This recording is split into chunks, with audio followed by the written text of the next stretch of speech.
Welcome to F007 Channel. Dukung terus F007 Channel dengan like, share, comment, and subscribe. Melanjutkan cerita berikutnya dari Battle Through the Heavens.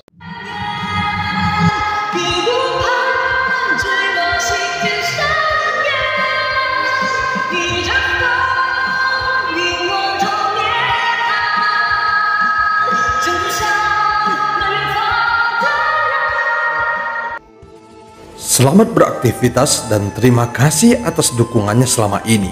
Semoga semua sobat F007 selalu diberikan kesehatan dan rezeki yang berlimpah. Amin ya robbal alamin.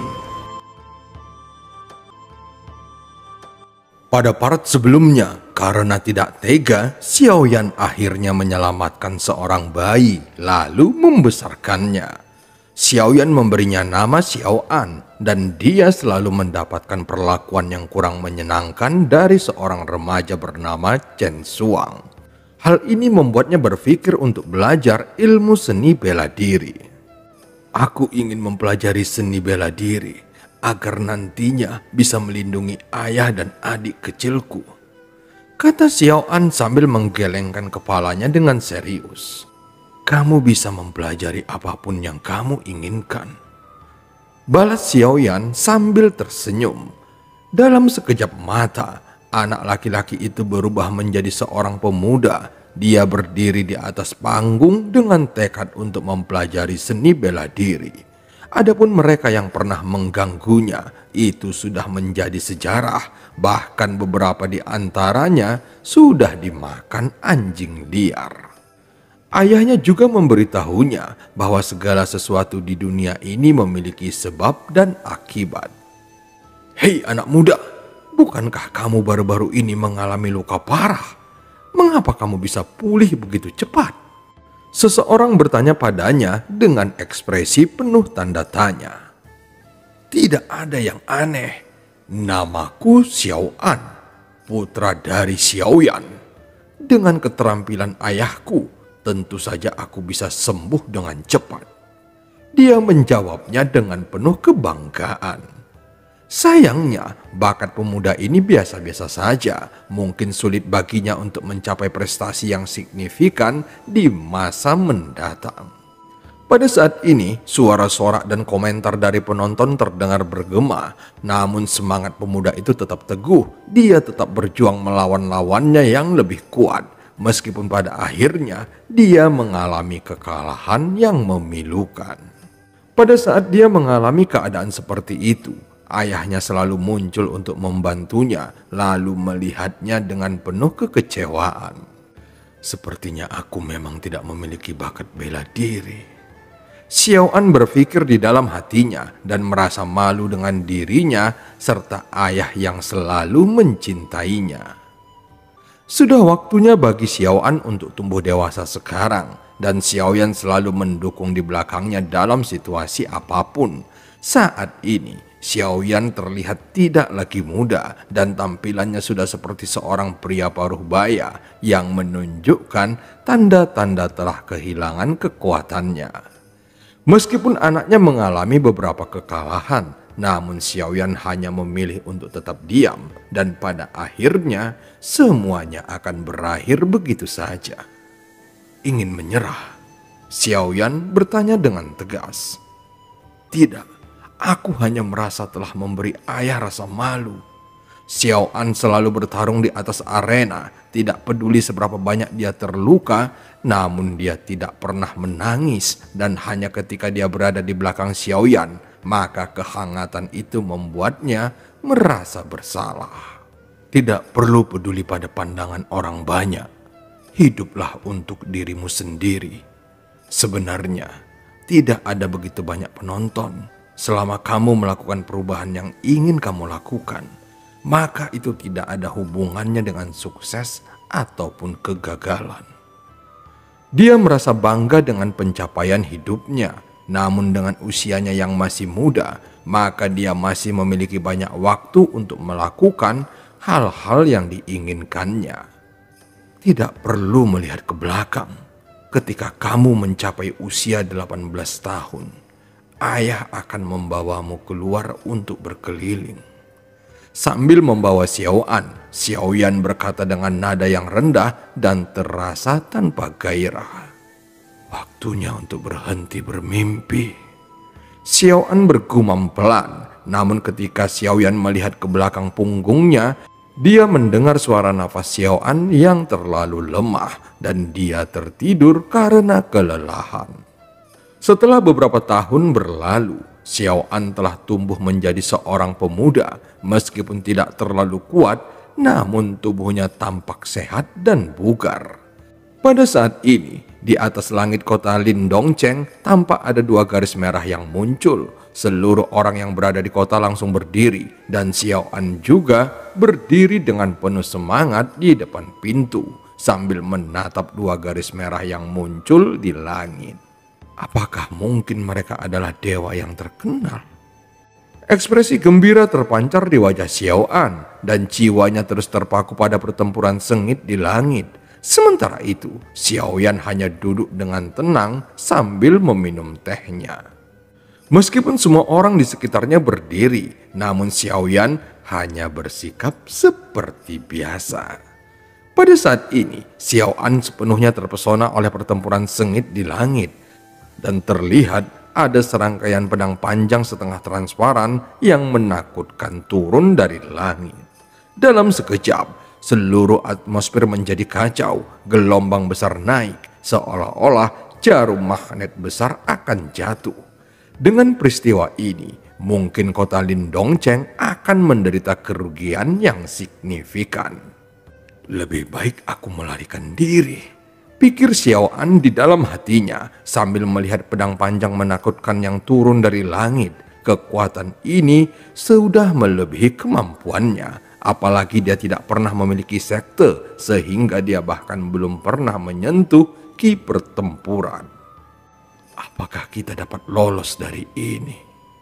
Xiao Yan menggelengkan kepalanya menatap pedang panjang yang tiba-tiba muncul dengan serius. Meskipun Xiao An hanyalah seorang pemuda yang lemah, namun bagaimana mungkin dia membiarkan ayahnya dihadapkan pada bahaya hidup atau mati? Dan bagaimana mungkin dalam keadaan seperti ini dia tidak bertindak untuk ayahnya? Tiba-tiba pedang panjang itu berhenti di tengah udara. Kedua orang yang sedang bertarung di tengah udara memiliki postur tubuh yang serupa. Mata mereka tertuju pada kota Lindongcheng dan terdengar suara dingin bergema. Jika kalian tidak ingin menghentikannya, maka... Mendengar kata-kata ini, mereka berdua berhenti bertarung sejenak. Kemudian sorotan mata mereka langsung beralih ke arah kota Lindongcheng dengan pandangan yang dingin dan niat membunuh yang kuat. Ketika tekanan aura mereka menyebar, semua orang yang berada di kota tidak bisa menahan diri dari rasa hormat dan ketakutan. Xiao An juga merasakannya, tapi ketika dia tidak bisa lagi menahannya, seseorang datang membantunya dan membalikkan situasinya. Ketika dia melihat ke arah sosok yang membantunya, dia sangat terkejut karena itu ternyata adalah ayahnya sendiri. Baiklah, saatnya kita pergi, kata Xiao Yan dengan lembut. Xiao An selalu berpikir bahwa ayahnya hanya akan datang sesuai perintah. Saat berikutnya, Xiao An digandeng oleh Xiao Yan dan dia merasakan tubuhnya terangkat ke udara. Tiba-tiba, dia telah berada di depan kedua orang tersebut. Xiao An menundukkan kepalanya untuk melihat bahwa mereka sudah berada ratusan meter dari atas tanah. Mata Xiao An penuh dengan ketakutan dan dia tidak bisa mempercayai adegan di depannya. Dia lebih terkejut lagi saat melihat ayahnya sendiri ternyata adalah keberadaan yang begitu kuat. Jika berani menghentikan pertempuran kami, maka aku akan membunuhmu terlebih dahulu, ujar salah satu dari mereka. Kemudian 2 pedang panjang merah meluncur dengan cepat mengarah ke Xiao Yan. Ayah, hati-hati. Xiao An sangat gugup saat kedua orang mendekat. Xiao Yan hanya mengangkat tangannya lalu menciptakan gelombang energi kosong. Kedua pedang panjang merah itu menyatu menjadi satu dan tubuh keduanya meledak menjadi tumpukan darah. Xiao An menatap adegan yang mengerikan ini, dan tindakan Xiaoyan juga terlihat oleh banyak mata di kota Lindongcheng. Meskipun ibunya juga melihat adegan ini, namun wanita itu tetap tenang tanpa ekspresi terkejut, seolah-olah dia sudah tahu apa yang akan terjadi. Sebelumnya, Xiaoyan juga berjanji pada Xiao An akan membawanya keluar setelah berusia 18 tahun. Ayah memang kuat, tanya Xiao An dengan keterkejutan di matanya. Xiaoyan hanya menatap Xiao An sambil mengangguk pelan. Lumayan. Apakah kamu memang ayah kandungku? Xiao An bertanya lagi, namun Xiaoyan tidak menjawabnya. Lalu dia membawa Xiao An ke depan sebuah puncak gunung yang merupakan puncak tertinggi di pegunungan ini.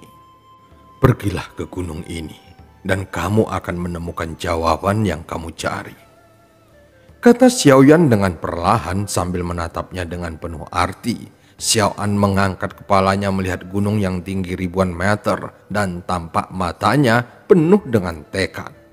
Saat berikutnya, pasangan ayah dan anak ini memulai perjalanan ke Gunung Pan. Gunung ini sangat tinggi dan tentu saja ini bukan hanya ujian fisik, tetapi juga ujian ketahanan. Xiao An yang sudah terlatih dalam seni bela diri sejak kecil, walaupun dia tidak memiliki energi pertempuran, namun dia memiliki tubuh yang cukup kuat. Namun ketika dia merasa sudah melewati setengah jalan, dia mengangkat kepala dan melihat bahwa gunung berapi masih tersembunyi di balik awan. Mereka terus mendaki, dan selain perjuangan fisik, angin kencang dan dingin juga menjadi semakin kuat seiring dengan ketinggian yang terus meningkat. Xiao An tetap teguh karena dia yakin bahwa di puncak Gunung Pan dia akan menemukan jawaban yang dicarinya.